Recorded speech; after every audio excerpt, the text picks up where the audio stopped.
একাত্তরে গতকাল ঘটেনি।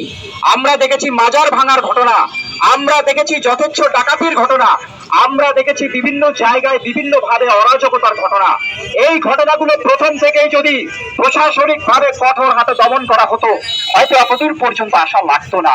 আজকে আমরা তাই সরকারের কাছে বলবো, এখনো সময় আছে যে গণঅভ্যুত্থানের ভেতর দিয়ে আজকের এই পরিবর্তনকে ধরে রাখতে হলে এখনো কঠোর হওয়ার সুযোগ আছে। সরকার যারা চালান তারা তাদের কাছে যারা দাবি নিয়ে আসে, দাবির ক্ষেত্রে হ্যাঁ বলার অভ্যাস যেমন থাকতে হবে, না বলার অভ্যাসও রাখতে হবে। সবাইকে ঢালাও ভাবে হ্যাঁ বলা যাবে না, সবাইকে ঢালাও ভাবে নাও বলা যাবে না। সংগ্রামী বন্ধুরা, আরেকটা কথা বলি, আজকে খুলনাবাসীর এই প্রতিবাদ সমাবেশে দাঁড়িয়ে আজকে পাহাড় নিয়ে কথা হচ্ছে। শুধু পাহাড় নয়, আজকে সমতলে যে আদিবাসীরা বসবাস করেন বাংলাদেশে, আপনারা হয়তো অনেকেই জানেন বাংলাদেশে সর্বমোট 47টা জাতির বসবাস। 47টা জাতি কম কথা নয়। আমাদের পাশের দেশ মায়ানমারে 150-এর উপরে জাতির বসবাস, তার মধ্যে একটা জাতি হচ্ছে রোহিঙ্গা। আর বাংলাদেশের মতো একটা ছোট দেশে 47টা জাতি বসবাস করে, তার মধ্যে সবচেয়ে বেশি সংখ্যায় আছে বাঙালি। আমাদের দেশের বিভিন্ন জেলায় বিহারি জাতি বসবাস করে, আর আদিবাসী জাতি আছে 45টা। এই স্বীকৃতি আমাদের দেশের রাষ্ট্রীয়ভাবে সাংবিধানিক ভাবে করা হয় নাই। আজকের এই সমাবেশে দাঁড়িয়ে আমরা আদিবাসী হিসেবে সাংবিধানিক স্বীকৃতির দাবি জানাই। বন্ধুরা, আজকে একটা কথা বলতে চাই, আমি বাংলাদেশ বেতারের সাথে যুক্ত অনুষ্ঠান উপস্থাপনায় যেদিন আমরা সেখানে যোগ দিয়েছিলাম, আমাদের কিছু নির্দেশনা দেওয়া হয়েছিল। তার মধ্যে প্রথমেই বলা হয়েছিল আদিবাসী শব্দটা ব্যবহার করা যাবে না, ক্ষুদ্র নৃগোষ্ঠী বলতে হবে। আমি প্রশ্ন করেছিলাম, তাহলে আমরা যারা বাঙালি, আমরাও তো নিজেদের বাঙালি না বলে আমাদের বৃহৎ নৃগোষ্ঠী বলা উচিত? এইটার কোনো জবাব কিন্তু তারা দিতে পারেনি।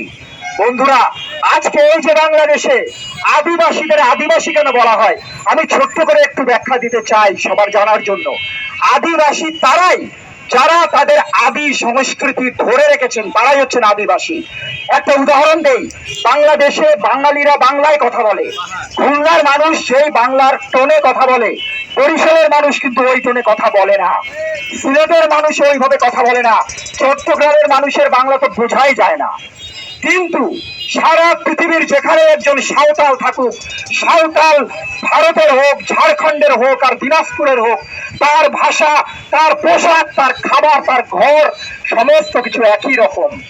আমাদের বাংলাদেশের যে পাহাড়ি এই জুম্ম জাতিগোষ্ঠী যারা জুম চাষ করে, পৃথিবীর যেখানে জুম্ম জাতি পাওয়া যায়, সবারই ভাষা, সংস্কৃতি, তাদের ঘর বাড়ি সবই একই রকম। এই যে আদি সংস্কৃতি তারা ধরে রেখেছেন, এই কারণে নৃতাত্ত্বিক ভাবে তাদের আদিবাসী বলা হয়। এমনটা নয় যে তারা ওই জনপদের আদিম আদিবাসী, আদিম অধিবাসী। বন্ধুরা, এইটা নিয়ে অনেকেই বলেন যে সাঁওতালরা যদি বাংলাদেশের আদিবাসী হয় তো বাঙালিরা কি রোহিঙ্গা? এই কথাটা সঠিক নয়। নৃতত্ত্বের ব্যাখ্যা জানতে হবে, তারপরে এই কথাটা বলতে হবে। আজকে পাহাড়ে যে সন্ত্রাস, আজকে পাহাড়ে যে অগ্নিকাণ্ড, অগ্নিসংযোগ, হত্যা, এটা তো আজকের বিষয় নয়। 1973 সাল থেকে মানবেন্দ্র নারায়ণ লারমার সময় থেকে শুরু করে রাষ্ট্রীয় ভাবে যে সন্ত্রাসের পৃষ্ঠপোষকতা করা হয়েছে, তারই ধারাবাহিকতা এখনো চলছে। আমরা বলতে চাই, আজকে পাহাড়ি বলেন, বাঙালি বলেন, আজকে বাংলাদেশের মানুষ সকলেই, আজকে সকলেই বাংলাদেশের নাগরিক। মহান মুক্তিযুদ্ধে একজন বাঙালি যেমন অবদান রেখেছেন, একজন আদিবাসী তেমনি অবদান রেখেছেন। তাই বাংলাদেশের মালিক যদি জনগণ হয়, সেই জনগণ একদিকে যেমন বাঙালি, আরেকদিকে তেমনি আদিবাসীরাও। এইখানে কোনো বিভেদ হতে পারে না। সংগ্রামী খুলনাবাসী এবং উপস্থিত যারা আছেন, আমি আপনাদের এই বিষয়টি পরিষ্কার করে আবারও, আজকে মব জাস্টিসের নামে যে মব ইনজাস্টিস চলছে সারা দেশে, যেইভাবে আজকে আইন হাতে তুলে নেওয়ার ভয়ঙ্কর এক প্রবণতা শুরু হয়েছে, এইটা বন্ধের জন্য একদিকে আমি দেশের মানুষের প্রতি আহ্বান জানাই, একই সাথে প্রশাসনের প্রতি আমি দাবি জানাবো, আপনাদের কঠোর হতে হবে, আপনাদেরকে সমস্ত অরাজকতা রুখে দিতে হবে।